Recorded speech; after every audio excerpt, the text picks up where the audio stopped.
एक इस्तीफा लिखा गया और उस इस्तीफे के साथ ही ज्ञानेश कुमार बुरी तरीके से फंस गए हैं। गरीबों के वोट काटे जा रहे हैं, असली वोटर्स के वोट काटे जा रहे हैं।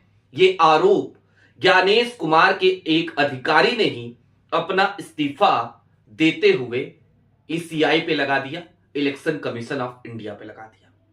राहुल गांधी, अखिलेश यादव, ममता बनर्जी, ये सभी लोग जिस तरीके से एसआईआर के तहत असली वोटर्स के नाम कटने का दावा कर रहे थे, आज हर उस बात पर मुहर लगी और राहुल के वोट चोरी वाले बयान पर भी, उनके दिखाए सबूतों पर भी। कौन से अधिकारी ने इस्तीफा दिया और इस्तीफा दिया तो कैसे सिलसिलेवार तरीके से अपने इस्तीफे में उसने उन तमाम विसंगतियों का जिक्र किया जो आज की तारीख में ज्ञानेश कुमार की तरफ से, उनके आयोग की तरफ से किए जा रहे हैं। सारी बातें जरा विस्तार से। नमस्कार, मैं स्वप्निल और आप मुद्दा देख रहे हैं। दोस्तों, आगे बढ़ें उससे पहले वही छोटी सी अपील। मुद्दा इन दिनों एक गंभीर आर्थिक संकट से जूझ रहा है।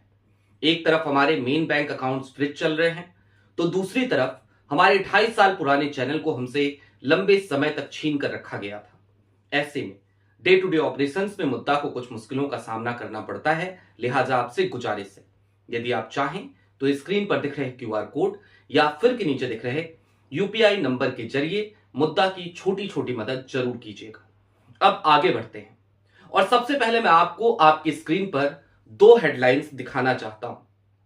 पहली हेडलाइन, एक अखबार है, आप जानते होंगे, पत्रिका की हेडलाइन, वेस्ट बंगाल एसआईआर, असली वोटरों के नाम हटाए जा रहे, यह कहकर बंगाल में चुनाव अधिकारी ने दिया इस्तीफा, खड़ा हुआ नया विवाद। दूसरा, एसआईआर के काम में असमानता का दावा, बगनान के एआरओ के इस्तीफे की मांग, राज्य के सीईओ कार्यालय ने क्या बताया।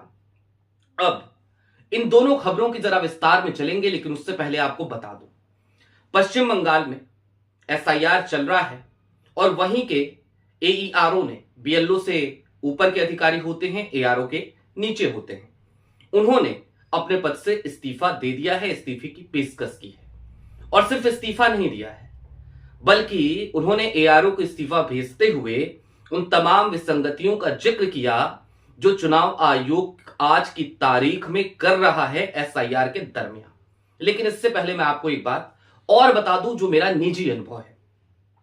आप सबको हमने पहले भी एक बीएलओ की कॉल रिकॉर्डिंग सुनाई थी, बताया था कि कैसे बीएलओ ने अपनी असमर्थता जताई थी और यह कहा था कि वो घर घर पे जाकर के फिलहाल फॉर्म नहीं दे सकते। उसके बाद मैं खुद गया था, जिन बीएलओ से मेरी बातचीत हुई थी उस दौरान उनके पास मेरा फॉर्म नहीं था, मेरी बीएलओ कोई और थी। मैं गया, जाकर के उनसे पहली बार उनसे मुलाकात नहीं हुई, दूसरी बार में मुलाकात होती है, मैं फॉर्म लेता हूं, फॉर्म लेकर के आता हूं, फॉर्म को फिल करता हूं और जो टाइमलाइन थी उस टाइमलाइन से तकरीबन 20 दिन पहले मैं अपना फॉर्म अपने बीएलओ को जाकर के सबमिट कर देता हूं।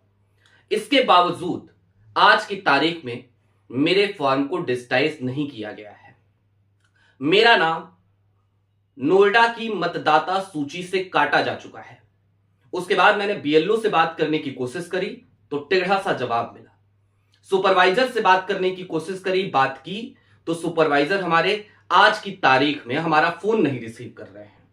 जाहिर सी बात है, मैं अपना फॉर्म 6 भरूंगा, अपने मतदान के अधिकार को बचा लूंगा। मैं जागरूक हूं, मैं इतना कर सकता हूं, मैं इतना कर लूंगा।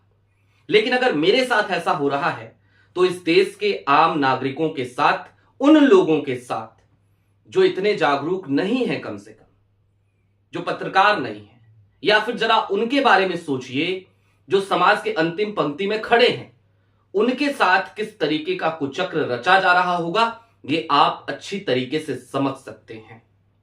खैर, ये निजी अनुभव भी बताना जरूरी था।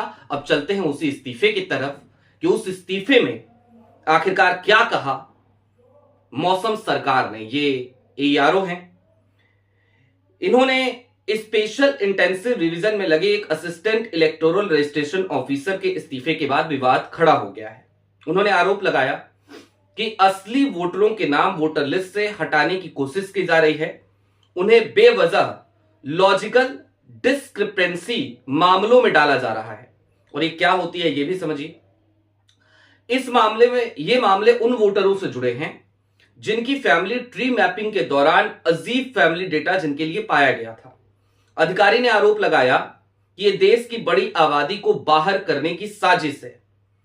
बगनान विधानसभा क्षेत्र के ईआरओ मौसम सरकार ने ईआरओ अचिंत्य कुमार मंडल को अपना इस्तीफा सौंपा है। साथ ही एसआईआर से जुड़े अपने कामों से छुट्टी देने का अनुरोध किया है। उन्होंने गुरुवार को यह पत्र सौंपा और यह मामला शुक्रवार रात को तब सामने आया जब ईआरओ अचिंत्य कुमार मंडल ने पत्र मिलने की बात स्वीकार की और कहा कि उन्होंने इसे उच्च अधिकारियों को भेज दिया है। अब मौसम सरकार बगनान ब्लॉक नंबर 2 के ब्लॉक आपदा प्रबंधन विभाग में एक अधिकारी हैं। जाहिर सी बात है, एक सरकारी अधिकारी हैं, उन्हें ही चुनाव आयोग की जिम्मेदारी मिलती है। बगनान ब्लॉक नंबर 2 में लॉजिकल डिस्क्रिपेंसी पर सुनवाई 14 जनवरी को शुरू होनी है। उस ब्लॉक में ऐसे मामलों की संख्या लगभग 24,000 है। सोचिए, 24,000। मौसम सरकार ने उस सुनवाई से पहले एईआरओ के पद से छुट्टी मांगी है। उन्होंने अपने पत्र में बताया कि बताए गए नामों में स्पेलिंग की गलतियां 2002 की वोटर लिस्ट में थी और बाद में आम नागरिकों ने भारत निर्वाचन आयोग के नियमों के अनुसार फॉर्म 8 भरकर उन्हें ठीक कर लिया था। यही कारण है कि नामों की स्पेलिंग में गड़बड़ी पाई जा रही है। यही बात उम्र की गलतियों पर भी लागू होती है। और अब जरा विस्तार से यह जान लीजिए कि इस्तीफा देते समय इन्होंने और क्या क्या कहा। इन्होंने स्थानीय पत्रकारों से सीधे तौर पर कहा कि एक जिम्मेदार नागरिक के तौर पर मेरा मानना है कि इस तरीके की लॉजिकल डिस्क्रिपेंसी का कोई मतलब नहीं है। यह बड़ी संख्या में लोगों और हाशिए पर पड़े समुदायों के लोगों के वोट रद्द करने के इरादे से किया गया है। सरकार ने इसके आगे कहा, उनके पास इसे ठीक करने के लिए जरूरी 12 दस्तावेज नहीं है। उनके पास वोटर कार्ड, आधार कार्ड और राशन कार्ड है, लेकिन उन्हें स्वीकार नहीं किया जा रहा। उन्होंने कहा, इससे खास वर्ग के लोगों और हाशिए पर पड़े समुदायों के कई लोगों को परेशानी होगी। इस बीच हावड़ा के डिस्ट्रिक्ट मजिस्ट्रेट दीपा प्रिया ने इस मामले पर टिप्पणी करने से इनकार कर दिया।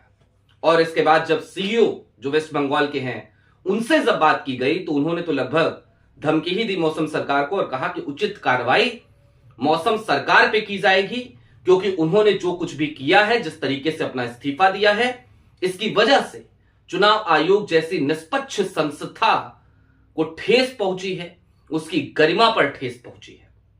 अब दोस्तों, मैंने आपको अपना निजी उदाहरण दिया, बताया क्या हुआ मेरे साथ। पहले भी आपको बताया था, फॉर्म लेकर आया था, फॉर्म भी दिखाया था।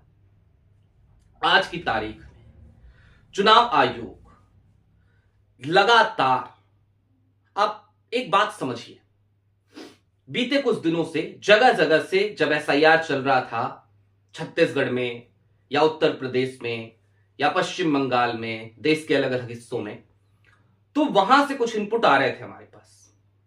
कई बार ऐसा हुआ कि जिन बीएलएज को कांग्रेस ने या अपोजिशन पार्टीज ने नियुक्त किया है, यदि वो बीएलओ के साथ जाकर बैठ रहे हैं, अपने मतदाताओं का, जो उनकी पार्टी के मतदाता है, उन्हें पता है कि भाई ये समर्पित मतदाता है हमारा, इसका वोट नहीं कटना चाहिए, उसके लिए जाकर के उसकी मदद कर रहे हैं, उसके फॉर्म फिलअप करवा रहे हैं, तो इस पे भी भारतीय जनता पार्टी के तमाम लोग, तमाम नेता, कई जगहों पे पार्षद, वो बीएलओ को धमकाने लग रहे थे। कह रहे थे नहीं, कांग्रेस की बीएलए को लेकर के कैसे आप घूम रही हैं, नहीं सपा के बीएलए को लेकर आप कैसे घूम रही हैं। छत्तीसगढ़ में तो इस मामले में बकायदा एक एफआईआर दर्ज हुई थी एक पार्षद पे, भारतीय जनता पार्टी के। और दूसरी तरफ आज मौसम कुमार सरकार, बगनान के 2 ब्लॉक के जो ईआरओ थे, उन्होंने अपने ईआरओ को जब ये इस्तीफा सौंपा तो उसमें इन तमाम बातों का उन्होंने खुलकर जिक्र किया।